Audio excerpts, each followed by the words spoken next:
హక్కుగళం, ఉడుకుతోంది ఉక్కు నరం, ఉరుముతోంది హక్కుగళం. సామాన్యుడి నిశ్శబ్దం బద్దలైతే మహోద్యమం. జనసేనొక పోరాటం, మార్పు కొరకు ఆరాటం. ఎదురు చూస్తుంది జనం, ఎగసి పడితే ప్రభంజనం. తలపట్టుకు కూర్చుంటే తెల్లారదు మిత్రమా. తలదన్నే జన సైన్యపు తెగువైను కదులుమా, కదం తొక్కు రాజన సైనికుడా. బానిస సంకెళ్ళు తెంప విప్లవమై గర్జించరా.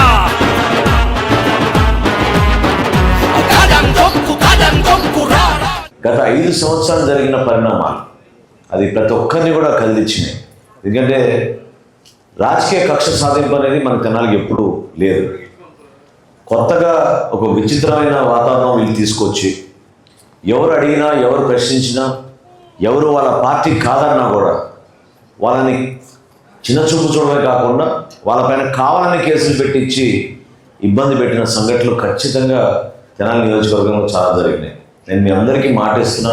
ఎందుకంటే తెలుగుదేశం పార్టీ శ్రేణుల్లో కూడా అటువంటి సందర్భాలు చాలా ఉండినాయి. కాబట్టి మీరు ఎవ్వరు కూడా అధైర్యపడబాకండి, ఆందోళన గురవ్వబాకండి. మనం ఈ 5 రోజులు జాగ్రత్తగా పనిచేసుకుని విజయం సాధిద్దాం. ఎట్టి పరిస్థితుల్లో కూడా వాళ్ళని వదిలే ప్రసక్తే లేదు. ఎవరైతే మిమ్మల్ని ఇబ్బంది పెట్టారో, ఎవరైతే క్షేత్రస్థాయిలో వ్యవస్థని దుర్వినియోగం చేసి వాళ్ళ రాజకీయ అవసరాల కోసం వాడుకున్నారో వాళ్ళు ఎవరిని కూడా వదిలే ప్రసక్తే లేదని ఈ సందర్భంగా మీకు ముందుగా ధైర్యం నింపుతూ ఒకటే విషయం నేను మీకు ప్రస్తావిద్దాం అనుకున్నాను. అదేంటంటే అందరం కలిసికట్టుగా ఉన్నప్పుడు చక్కటి అభివృద్ధి కార్యక్రమాలు, సంక్షేమ కార్యక్రమాలు ఎక్కడ కూడా ఆగవు. రాష్ట్ర ప్రభుత్వం నుంచి జగన్మోహన్ రెడ్డి గారు ఇచ్చిన హామీలు అవన్నీ బూటకపు హామీలని మీ అందరికీ తెలిసిపోయింది. 5 సంవత్సరాల్లో ఎంతో అనుభవం కలిగిన చంద్రబాబు నాయుడు గారు ఆలోచించి కొత్త ఆలోచనతో పవన్ కళ్యాణ్ గారు తీసుకున్న కొన్ని నిర్ణయాలు 2 కూడా పొందుపరిచి ఒక మంచి ప్రణాళిక సిద్ధం చేశాం. అందులో బలహీన వర్గాల కోసం ప్రత్యేకంగా పెన్షన్లు ఏర్పాటు చేయడం కానివ్వండి, నిధులు కేటాయించే విషయంలో కానివ్వండి, రేపటి రోజున స్థానిక సంస్థలనే కాదు అన్ని ప్రాంతాల్లో కూడా మనం వాళ్ళ బలమైన శక్తిగా ఎదగడానికి కోసం రాజకీయంగా వాళ్ళకి అవకాశాలు కల్పించడం కోసం ఒక మంచి ప్రయత్నం చేయాలని జనసేన పార్టీ నుంచి, తెలుగుదేశం పార్టీ నుంచి అదే విధంగా ఆలోచించే ఈ కార్యక్రమాలు చేసుకుంటూ వచ్చాం. మీ అందరికీ తెలుసు, గత ఎన్నికల్లో గుంటూరు పార్లమెంట్ అభ్యర్థిగా మేము బోనబైన శ్రీనివాస్ యాదవ్ గారికి అవకాశం కల్పించాం జనసేన పార్టీ నుంచి. ఎందుకంటే సమాజంలో అందరినీ ముందు తీసుకెళ్ళడానికి ఒక ప్రయత్నం చేస్తున్నప్పటికీ కూడా నాయకత్వం ఎదగాలంటే సుదీర్ఘ ప్రయాణం చేయడానికి సిద్ధం అవ్వాలి. అంతేగాని ఒక ఎలక్షన్ కోసం మనం హడావిడి చేసుకుంటే క్షేత్రస్థాయిలో కూడా అటువంటి పరిస్థితులు ప్రజలు మనల్ని ఆదరించారు. ఒక సర్పంచ్ గానో, ఒక ఎంపీటీసీ గానో, రేపటి రోజున ఒక శాసనసభ్యుడిగానో, ఒక పార్లమెంట్ సభ్యుడిగానో మనం ప్రజలకి అంకిత భావంతో పనిచేసుకుంటూ ముందుకెళ్ళినప్పుడు తప్పకుండా మార్పు తీసుకురావచ్చు. గతంలో కూడా తెనాలి మున్సిపాలిటీలో మరి ఆ రోజు కూడా చైర్పర్సన్ని మనం యాదవ కులస్తులకే ఇచ్చాం. ఆ రోజున చేసింది దేనికోసం? సమాజంలో ఎక్కువ మంది కోరుకుంటున్నారు ఆ విధంగా. కాబట్టి వాళ్ళని గౌరవించే విధంగా వాళ్ళకి ఆ పదవి ఇచ్చినంత మాత్రాన ఒక వ్యక్తికి అలంకరణ కాదు.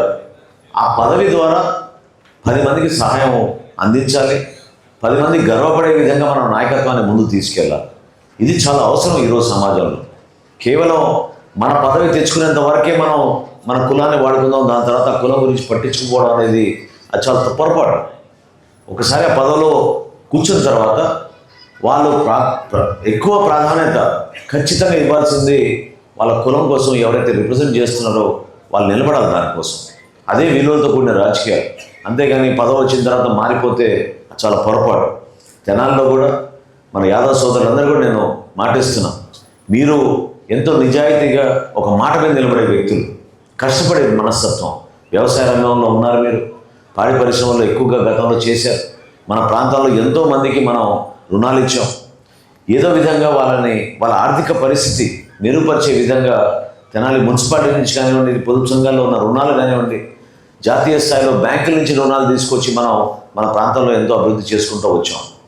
అదేవిధంగా అభివృద్ధి కార్యక్రమాలు కూడా జరగాలి. ఎన్నికల సమయంలో చాలామంది వచ్చి మాటలు చెప్తూ ఉంటారు. నేను మొన్న పవన్ కళ్యాణ్ గారు వచ్చినప్పుడు కూడా నేను మాట ఇచ్చాను, దాన్ని నేను కట్టుబడి ఉన్నాను. హరిప్రసాద్ గారు గుర్తు చేశారు ఇంతకుముందు. యాదవుల కోసం ఒక మంచి కమ్యూనిటీ హాల్ ఏర్పాటు చేసే బాధ్యత తప్పకుండా మేము అందరం కూడా తీసుకుంటాం. అది చేయాల్సిన అవసరం కూడా ఉంది మనకి. ఎప్పటి నుంచో మీరు అడుగుతున్నారు స్థలం, మనం మంచి స్థలం ఏర్పాటు చేసి. మొన్న కరెక్ట్ రవి గారు కూడా వచ్చినప్పుడు యాక్చువల్గా పవన్ కళ్యాణ్ గారిని ఆ రోజు ఆ సభలో మాట్లాడే ముందు నాకు గుర్తు చేసింది మన కరెక్ట్ రవి గారు. దయచేసి గుర్తుపెట్టుకుని ఇది మాట్లాడించండి ఆయనతోటి. ఎందుకంటే ఎక్కువ శాతం కోరుకునేది ఒక మంచి కమ్యూనిటీ హాల్ కోసం అని ఆ రోజు చెప్పారు. నేను మీకు మాటిస్తున్నాను, తప్పకుండా ఒక అద్భుతమైన కమ్యూనిటీ హాల్ ఏర్పాటు చేసుకునే విధంగా మనం ఆ తనాల్లో గర్వపడే విధంగా మనం చేస్తున్నాం. దీంతో పాటు ఇందాక కూడా మేము మాట్లాడాం, ఖచ్చితంగా మీలో ఉన్న నైపుణ్యం, మనలో ఉన్న యువతని వాళ్ళకి ఉపాధి అవకాశాలు మెరుగుపరిచే విధంగా నేను పెంబసాని చంద్రశేఖర్ గారు తప్పకుండా కలిసి ఆలోచించి ఈ ప్రాంతానికి పెట్టుబడులు వచ్చే విధంగా, మన బిడ్డలకి మంచి భవిష్యత్తు ఉండే విధంగా. ఎందుకంటే నాకు పరిచయం ఉన్న చాలా కుటుంబాలు, యాదవ్ కుటుంబాల్లో అనేక మంది ఇతర దేశాల్లో పాపం వాళ్ళు వెళ్ళి పనులు చేసుకుంటున్నారు. అది కాదు మనకు కావాల్సింది. మన ప్రాంతంలోనే వాళ్ళు నివసించేటట్టు, మన ప్రాంతంలోనే వాళ్ళు ఇంకా మెరుగైన అవకాశాలు వాళ్ళకి అద్భుతంగా దొరికే విధంగా ప్రభుత్వం నుంచి మనం సహాయం అందించాలి. దానికోసం మీ ఇద్దరం కూడా కృషి చేస్తామని ఈ సందర్భంగా తెలుపుకుంటూ